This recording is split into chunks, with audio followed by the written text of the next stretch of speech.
Hey you, yes you, watching this video, do you know where I am right now? Yes, that's it. I'm at the foot of the Arclusas cliffs. We're on the east side and it's 16:05. If you want to know how I got here, watch this video and subscribe.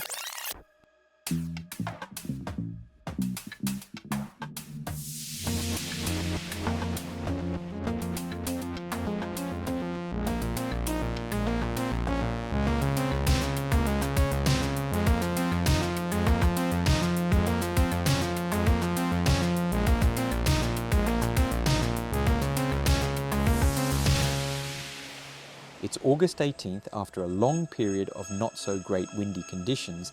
For this video, I wanted to see what decisions you would make to continue this cross-country flight. Since I don't yet have 500 subscribers, I don't have access to YouTube polls. So in the description, you'll find a Google form with the 7 key decisions and their possible options. And of course, I'll explain what we actually chose in these slightly marginal conditions. There's no strong wind predicted, and the cloud bases are fairly generous, but stability is present in the lower layers, so we decide to launch high, and the Lachat de Chatillon at Le Grand Beau seems like the best compromise. We take off around 12:15, which is both early and late, but it works pretty well. We reach almost 2,700 meters above the Lachat. The flight plan is simple.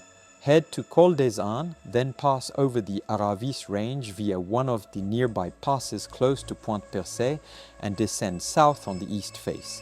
The initial route is straightforward. Stay aligned with the ridge extending north behind the Lachat de Chatillon. There is usually a confluence between the east faces of this ridge and the thermals that trigger over the plateau. Essentially, it often lifts you up to Tête de Deux Heures or even to Col des Ânes. It's a straight shot to Pointe Percée. That's where things get tricky. We arrive about 50 to 100 meters too low to hope to pass over the ridges. First decision. There are 2 options. 1. Go back to Lachat and work the mid-valley slopes, Lachat d'Anne-sur-Lens, which usually works very well in the early hours, tricky, with low layer stability. 2. Try the west faces, hoping to find thermals on the most south-facing combs, and attempt the east face using the mega south slope of Col des Aravis. What would you have done? Let me know in the comments. We chose the second option, and in hindsight, it wasn't the best idea of the day, but there wouldn't be a backwards tutorial otherwise.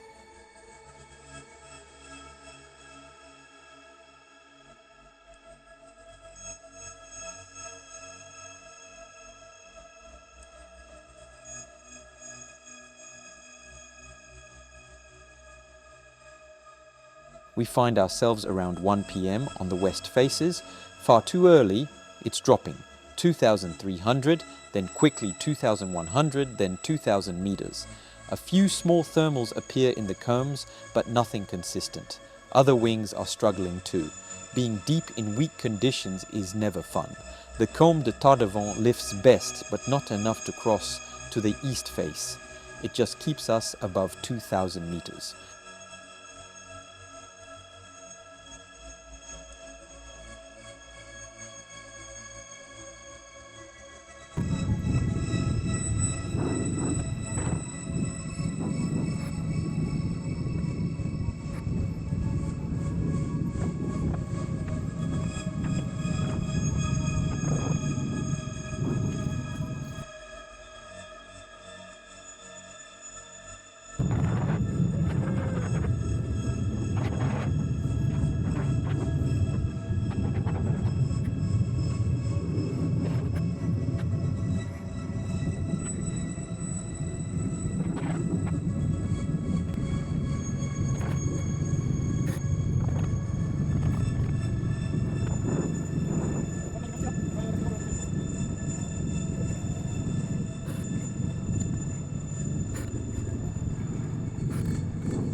Finally, the only good thermal is detached from the terrain just in front of Cré du Loup at Laclusas. This allows us to finally escape and cross Col des Aravis around 2,600 meters, usually enough to reach Pointe de Mer d'Acier. It's 1340 when we finally cross Col des Aravis.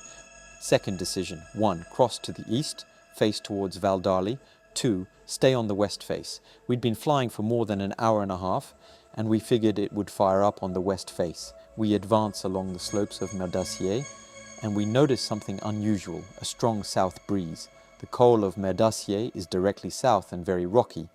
Despite that, we can't find proper lift, so we move into the Manigold Valley, where there are some small lift spots, but nothing remarkable. We end up low under Mont de l'Étal. Now we have to position ourselves on the collectors, often ridges or combes that rise to the summit like here. Of course, it feels good to be out of our hole, but even here we're not above 2,200 meters. We continue our backwards route. It's already 1400 hours, still on the west face, while the action is happening to the south and it's already over on the east side. We're still not very high, and once again we struggle to climb, hitting the cloud base around 2,200 meters, unable to go higher. Third decision, two options. 1.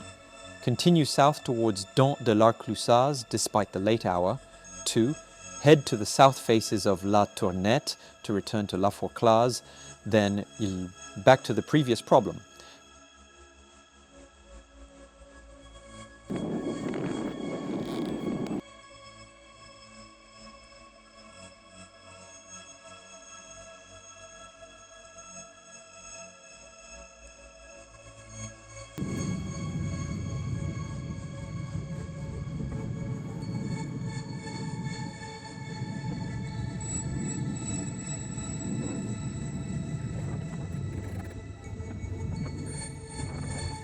Given the complexity of the flight ahead and the late hour, sometimes, if the breeze hasn't started in Combe de Savoie, it can still go until 1600 hours.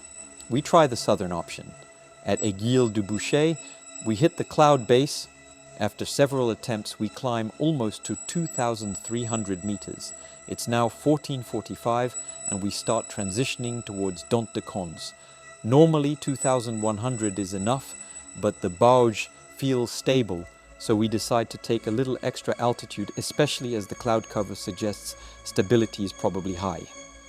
Fourth decision, we still have a positioning problem. 1. Stay on the west face where it's late and conditions are starting to develop on the west, but past Col des Tamiers, the Bauges zone will hinder us. 2. Cross to the east face to descend to Arclusaz in one go, no guarantee to stay above the ridges. In doubt, we cross over and aim for the plateau north of Dent de Cons. The sun is at its zenith, and this plateau usually works well almost all the time. We meet up with Erwan here and climb well above the terrain. No need to choose east or west, and it's convenient as clouds above the ridge are already shifting east. The westerly breeze is starting to gain over the thermals in the east. Clouds are present, so we move forward to Belle Étoile, thinking we could cross Col de Tamiers by the shortest route.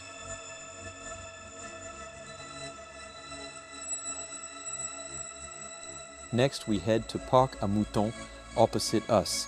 Again, we fight to stay above the ridges. After climbing back to just over 2,000 meters, we decide to push on.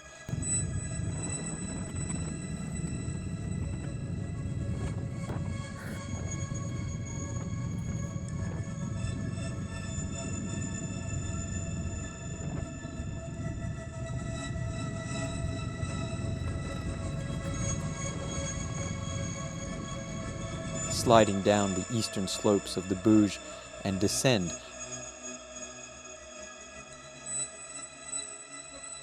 Even though we know we can recover at Arclusaz, we're uneasy, especially as it's late and the breeze could pick up any time. For now, there's little to nothing, just 6 kilometers per hour from the southeast. We manage a short climb on the southern slopes of Roc des Sailles, under the ridges of Pointe de la Fougère, just enough to stay near the cliff edge. Beware, the combes are better oriented to the sun, which is nearly south, so lift occurs there. But if the breeze kicks in, we could be completely downwind, dangerous.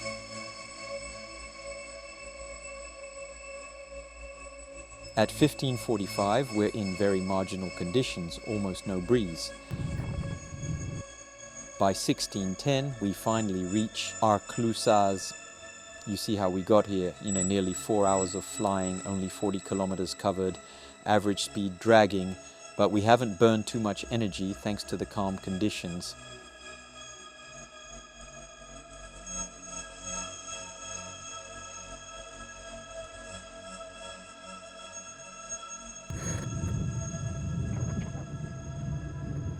In front of Arclusaz, it's not easy to escape.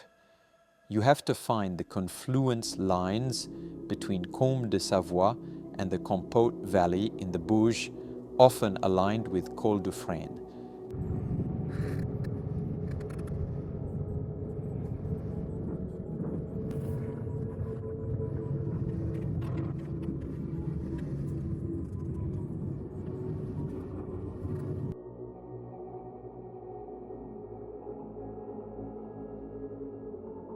Finally, we're above the terrain, climbing to almost 2,600 meters. Fifth decision. 1. Go further south to widen this leg of the triangle. 2. Turn at Arclusaz to head back towards Annecy Lake.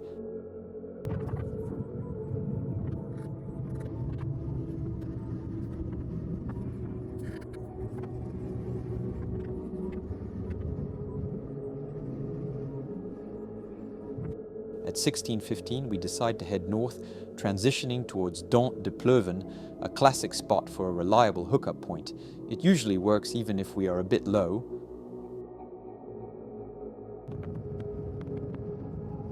I did it at the end of the season, starting at 2,100 meters, just above Arclusaz.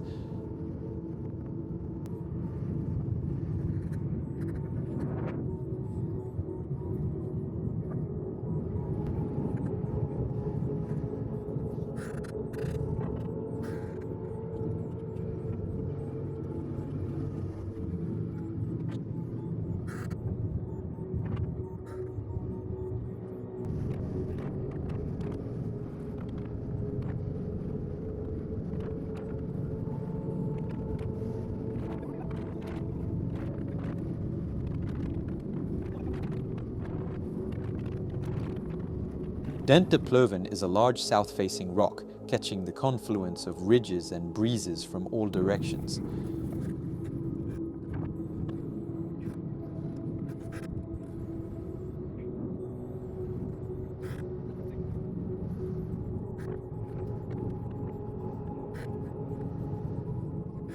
We stay close to the ridgeline to avoid the Bauges zone starting at Trelod.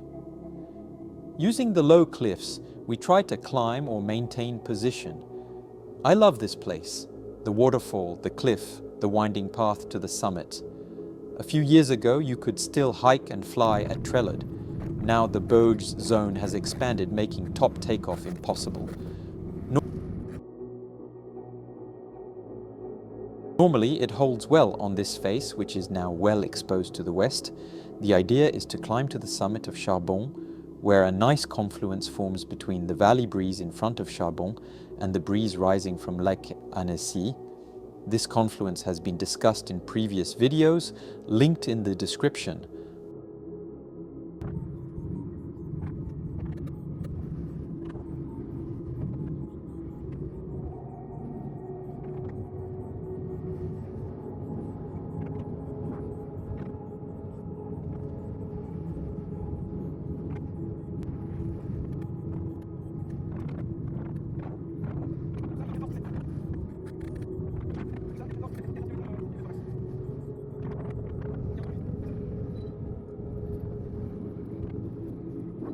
Align Charbon summit with Col des Glaciers and Roc des Bœufs summit to find the confluence axis. Sometimes small clouds mark it. On this day, they don't.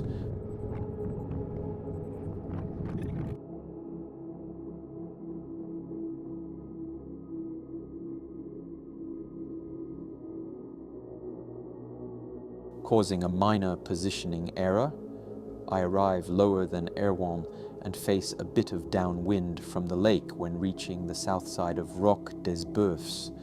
I knew I'd be vulnerable, so I carefully positioned to be least sensitive to the wind, considering protective lee bubbles according to expected wind strength. Climbing above Roc des Bœufs can be tricky, but a nice thermal lifts us easily above 2,200 meters. Sixth decision 1.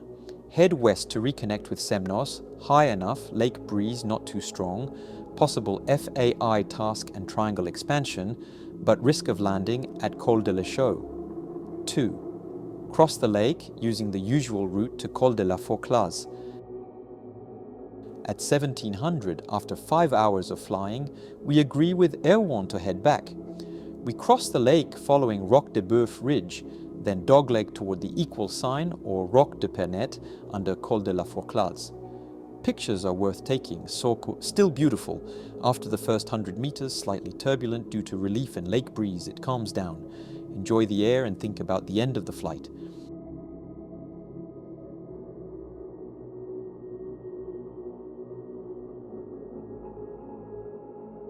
Passing above Col de la Fauclaz, we clear Rocher de Roux easily. Seventh decision 1. Go to Danse de l'Enfant, then swing to Parmelan to make a western point, returning via Parmelan Plateau, Queblette, Roc des Tours, back to Lachat de Chatillon. 2. Climb La Tournette, wings visible at summit, returning via Beauregard, then Danay, finally Lachat de Chatillon.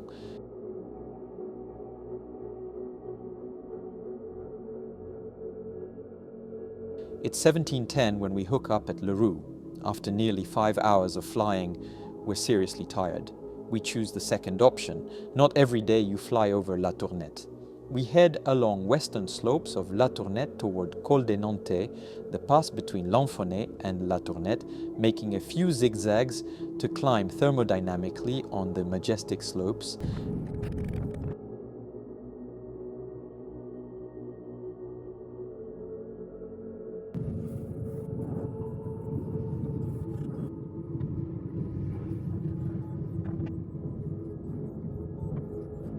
At Col du Varot, we hit a harder layer, so we move to Col des Nantais, aiming for Montagne de Cotagne, hoping for better lift. Preferably, make a wide detour north to avoid being downwind of La Tournette or cross Col des Nantais from L'Enfonnet if heading to Cotagne.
At Cotagne, conditions are erratic, cyclical, with patience running out. We transition to Beauregard Massif and Croix du Colomban. Summit looks flat and far, but well oriented to the breeze from Tonnes Valley.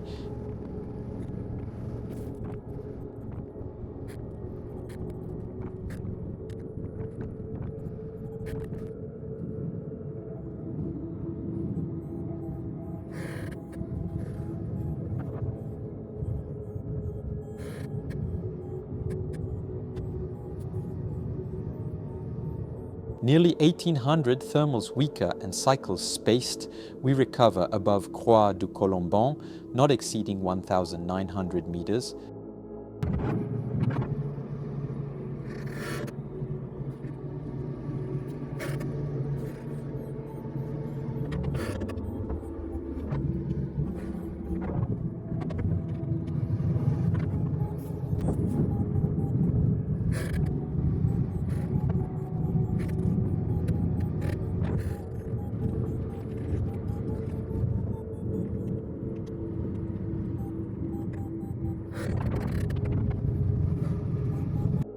transitioning to southwestern slopes of Danay between La Clousaz and Grand Beau, still very cyclical and relatively stable. We wait, flying back and forth mid-slope. Then a new cycle allows a Fosbury over Danay Ridge. From there, glide to Bois du Boucher landing, triangle complete. Long flight, especially first part, 4 hours to Arclousaz, many decisions due to late hour and fatigue, conditions mostly pleasant, only Col du Merdassier, turbulent, unorganized, requiring forward escape, non-standard conditions, high stability in lower Aravis layers, despite early hour, common in August, no breeze in Combe de Savoie allows reaching Arclousaz at 1600, aligning with lower layer stability. End-of-day stability returns, cutting flight short despite potential for excellent final glide to Le Grand Beau. Remember, it's not just fun, it's also about safety, reading the terrain, understanding thermals and making the right choices.